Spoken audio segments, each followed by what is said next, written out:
Fala pessoal, Diego Aguirre vai ter muito trabalho logo no seu início, né? Nessa nova passagem pelo Internacional. Diego Aguirre vai ser apresentado daqui a pouco ao meio-dia em ponto pelo Internacional. Ontem já assistiu aquele empate tenebroso diante do Ceará, 1-1. O Inter saiu na frente muito cedo num pênalti que quase por graça divina foi cedido ao Inter pelo goleiro do Ceará, numa bola absolutamente despretensiosa, que ele chega atropelando o Yuri Alberto, que estava marcado, e de costa para o gol ali na ponta esquerda da área. Então, desde esse gol em diante, só deu o Ceará no jogo, salvo raras exceções. O Inter sofrendo muito pelos lados, por dentro, na bola aérea defensiva.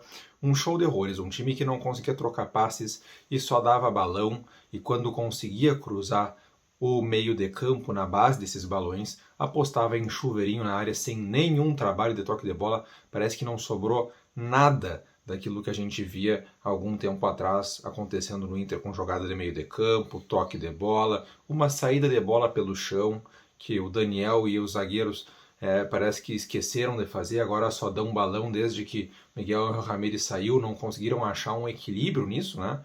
Quando está muito pressionado, dá o balão, se não tenta sair jogando, não. Agora é balão o tempo inteiro, é um festival de balonismo em ritmo de São João. Vamos tratar deste empate de ontem, esta partida aí, que o Inter saiu no lucro com esse 1 ponto que leva em casa diante de um Ceará desfalcado. Por incrível que pareça, o Inter saiu no lucro. E também vamos falar aí do Diego Aguirre, que vai ter realmente muito trabalho que ele precisa corrigir de imediato nesse time do Internacional para já dar uma resposta, quem sabe aí, já para a próxima rodada diante da Chapecoense fora de casa. Mas antes de tratar disso, eu quero me apresentar para você que está chegando no canal aqui pela primeira vez. Meu nome é Gregório Farias e este é o canal Farias Colorado.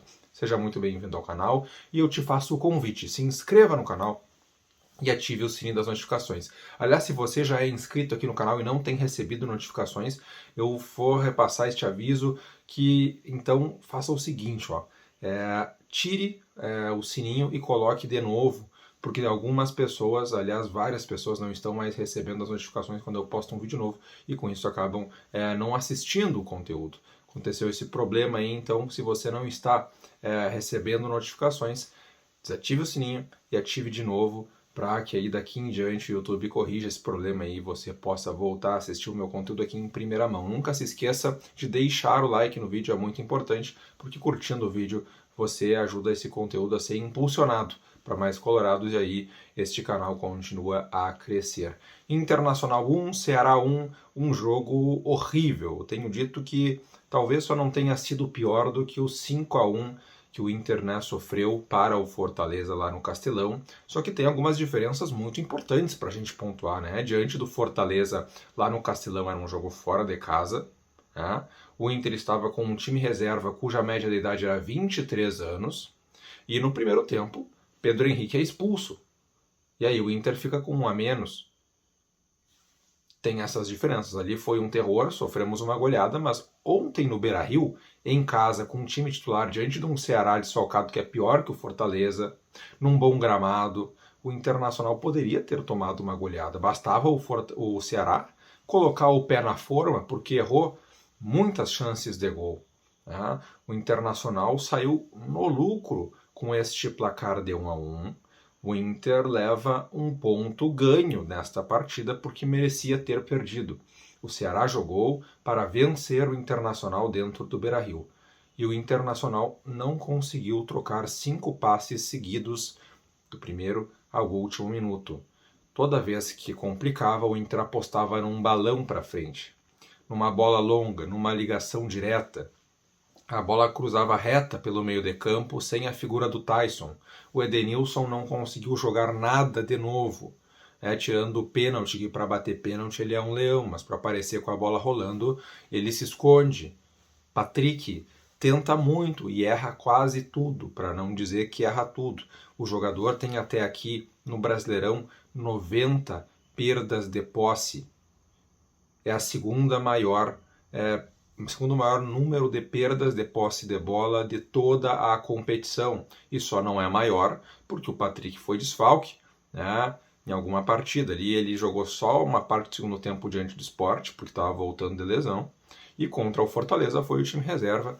O Patrick se jogou, não me recordo se ele jogou, mas se foi este o caso, ele teria entrado no segundo tempo. Porém, pessoal, é muito expressivo este número, porque a gente vê durante o jogo o Patrick pegando a bola, tentando driblar e perdendo. O Patrick pegando a bola, tentando cruzar e cruzando errado. O Patrick indo para o meio e se atrapalhando. O Patrick foi tentar puxar um contra-ataque e deu um passe direto para o goleiro. Então, assim, tá muito mal o Patrick e o Internacional tem que começar a pensar agora na figura do Diego Aguirre em alguém para substituí-lo, né? Enquanto pelo menos ele não recupera a melhor forma física. A gente vê que ele está pesado, está fora de forma. Então pode estar prejudicando, deve estar prejudicando o desempenho do Patrick. Ele é um jogador que precisa estar voando para conseguir jogar, porque se destaca pela força física. E do jeito que está, ele está sem tempo de reação, está perdendo, está sendo mais lento que os marcadores na hora de dar o drible. Enfim, Patrick não está em condições de jogar neste momento.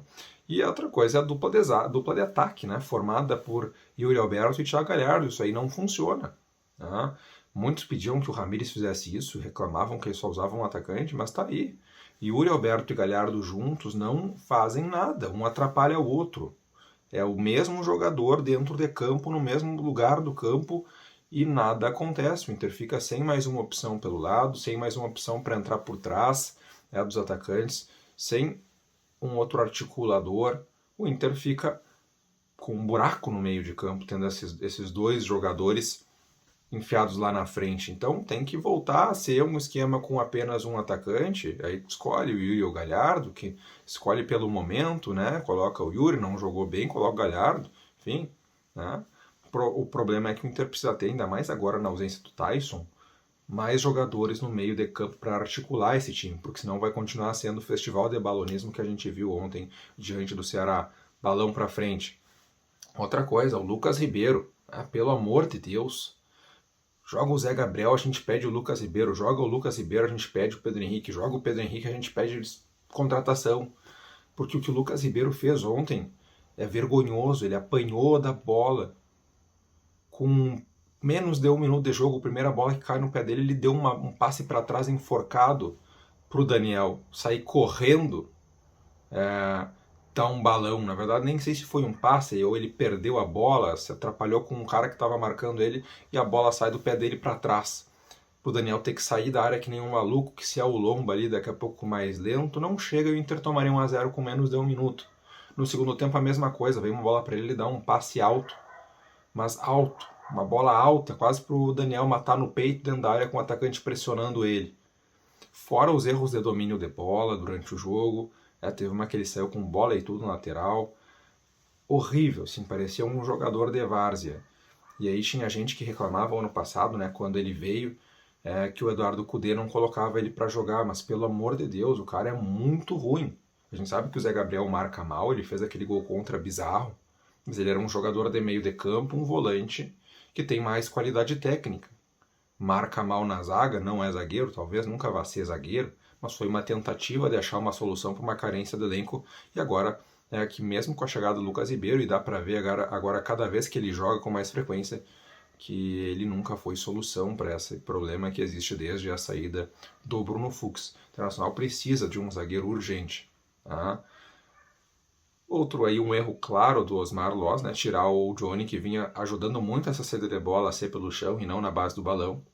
Colocar o Rodrigo Lindoso ali com toda a sua falta de velocidade, que quase não aparece para o jogo, não dá opção de passe e obriga aí o time do Inter, né, sem opção de passe atrás, a fazer muita rifada de bola para frente, e aí esse jogo fica horrível, como a gente viu. Não tem quase nada que possa ser elogiado do Inter, talvez as entradas no segundo tempo do Maurício e do próprio Vinícius Melo. O Peglo teve alguns minutos de bons ensejos ali. Na reta final da partida, o Inter deu uma melhorada com a entrada dos garotos, mas é que piorar não tinha como. Estava muito ruim. E aí, Diego Aguirre, que vai ser apresentado daqui a pouco, vai ter muito trabalho. A primeira coisa que ele tem que corrigir é ajustar o sistema defensivo do Internacional. Não sei se vai ser na base de fechar a equipe mais atrás ou se vai ser na base de colocar jogadores de maior intensidade na frente para fazer uma marcação-pressão bem sucedida, um perde-pressiona, de modo que o Inter consiga reter a posse de bola no campo de ataque e se defenda com a bola, né? Se defenda perdendo e recuperando uma vez, não deixando o adversário passar muitas vezes no meio de campo, ou se vai ser, né, realmente na base do contra-ataque, retranca, que essas coisas vão ser resolvidas. Mas o Inter precisa urgentemente resolver esse problema atrás, e enquanto não chegar a contratação de um bom zagueiro para jogar ao lado do Cuesta, vai ser muito complicado fazer isso sem algum sacrifício tático. Então, resolvendo esse problema, o Aguirre tem que consertar o problema do ataque. Porque o Inter perde muitos gols, não foi o caso ontem, né? Porque ontem o Inter não conseguiu criar nada para poder desperdiçar, mas nas rodadas anteriores vinha sendo, né?